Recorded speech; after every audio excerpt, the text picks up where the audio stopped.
حروف ہجا کو آسانی سے پڑھنے کا طریقہ یہ ہے کہ اس کو منہ کے خالی حصے سے ادا کریں گے. الف، با منہ کھول کے پڑھیں گے. تا، سا، جیم، ہا میں ہواؤں کا شور ہوگا.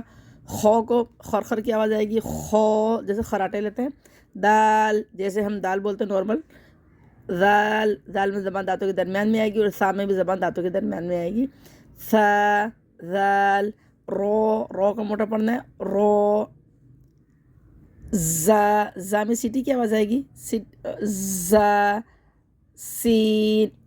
زا میں دیکھیں، زا میں سیٹی کے ساتھ. زا. زال میں آدمی کے ساتھ پڑھیں گے. زال دانتوں میں زبان آئے گی. ٹھیک ہے، اس جیسے سا میں زبان آئی تھی، اس میں ان دونوں سا میں زبان دانتوں میں زبان آئے گی. سا، زال. اور اس میں کیا ہوگا، زبان منہ کے اندر رہے گی. زا، سین. اس میں بھی زبان منہ کے اندر رہے گی. سیٹی والے حروف ہیں. زا، سین دونوں سیٹی والے حرف ہیں. شین، شین میں تفشی ہوگی یعنی کہ منہ کے اندر آواز پھیلے گی. صاد منہ بھر کے پڑھیں گے. صاد سیٹی بھی آئے گی اور موٹا بھی پڑھیں گے منہ بھر کے. ضاد، ضاد میں کو منہ بھر کے پڑھیں گے اور زبان پر تالو سے چپکے گی. ضاد یعنی دال کو ہم موٹا کریں گے تو ضاد بن جائے گا. تو کا ہم موٹا پڑھیں گے منہ بھر کے اور تھوڑا سا منہ کھلے گا. تو. وہ میں زبان دانتوں کے درمیان میں آئے گی جیسے سا میں اور دال میں آئی تھی، تو اسی طرح وہ میں بھی زبان دانتوں کے درمیان میں آئے گی. وہ. عین، عین کو آسانی سے ادا کرنے کا طریقہ یہ ہے کہ حلق کو بند کر کے کھولیں گے. عین اس طریقے سے. عین، عین.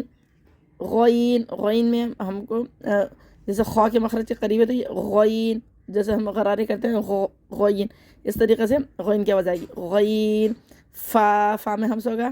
فا. قوف منہ بھر کے پڑھیں گے. قوف موٹا کر کے. کاف، کاف کو باریک پڑھیں گے. لام.